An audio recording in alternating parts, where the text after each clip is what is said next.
কুয়াশা ঘেরা এক গভীর রাত।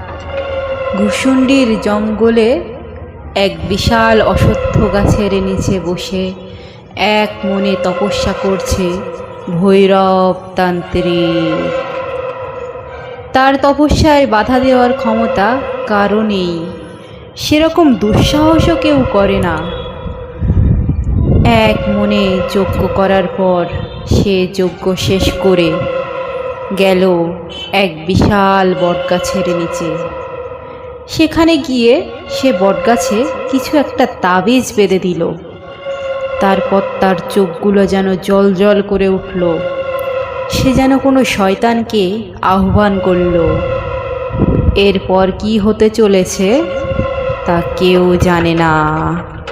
মন্ত্রভূত তাবিজ বাঁধার পর সে তার আস্তানার দিকে গুটি গুটি পায়ে যেতে থাকলো। তার চোখে যেন এক হিংস্র আগুন জ্বলছে। সে যেন কোনো কাজে সফল হয়েছে। তারপর কি হতে চলেছে? তারপর কেটে গেল বেশ কিছুদিন। পাড়ার চায়ের দোকানে বিকেলবেলা বসে জগাই ও মাধাই দুজনে মিলে গল্প করছিল। হঠাৎ তারা দেখতে পেল মনোহর কাকা তাদের দিকেই আসছে। তার চোখে মুখে যেন এক আতঙ্কের ছাপ। সে যেন কোনো কারণে খুব ভয়ে ভয়ে আছে। তাদের পাশে এসে মনোহর কাকা দাঁড়িয়ে পড়ল। তাকে দেখে জগাই বলল,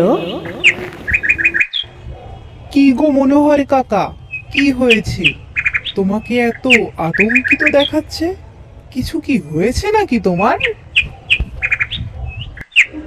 তোরা কি জানিস কুবের জঙ্গলে যে বিশাল বটগাছটা আছে, রাত্রিবেলা ওই বটগাছের নিচে দিয়ে কেউ আসতে পারছে না। আসলেই তাকে আর পাওয়া যাচ্ছে না মানুষ রূপে। তার মাংস কে যেন খুবলে খেয়ে ফেলছে। শুধু তার কঙ্কালটা পড়ে থাকতে দেখা যাচ্ছে। কি সব আজে বাজে কথা বলছো তুমি? তুমি কি আমাদের সাথে মজা করছো নাকি? আরে না রে, আমি মজা করতে যাব কেন? এটা সত্যি সত্যি হচ্ছে। তোদের বিশ্বাস হচ্ছে না বুঝি? ঠিক আছে, আজ রাতে তাহলে আমিই যাব পরীক্ষা করে দেখতে। দেখি কি হয় আমার। এই না না, মোটেই পাগলামি করিস না। সব জায়গায় এরকম দুঃসাহসিকতা মোটেই মানায় না। মোটেই যাবি না, এই আমি বলে দিলাম তোদেরকে। কিন্তু রামু খুব সাহসী ও জেদি প্রকৃতির একটা ছেলে। সে তো মনে মনে ঠিক করেই ফেলেছিল আজ রাতে সে সেখানে যাবেই। নিস্তব্ধ এক নিশুতি রাত।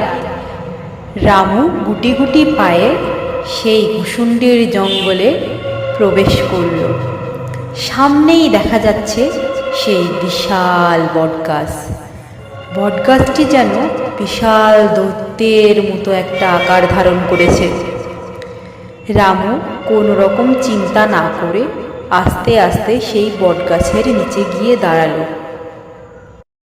কোথায় কোথায় কিছু হচ্ছে? এই তো আমি রাত্রিবেলা বটগাছের নিচে দাঁড়িয়ে আছি। কই, আমার তো কিছু হচ্ছে না। যত সব আজগুবি কথা। এই, এখানে কি কেউ আছো?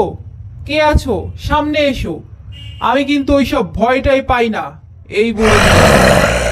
এমন সময় রামু তার পিছনে কারো যেন একটা উপস্থিতি টের পেল। সে ঘাড় ঘুরিয়ে যা দেখল তা দেখে তার গায়ের রক্ত হিম হয়ে এলো।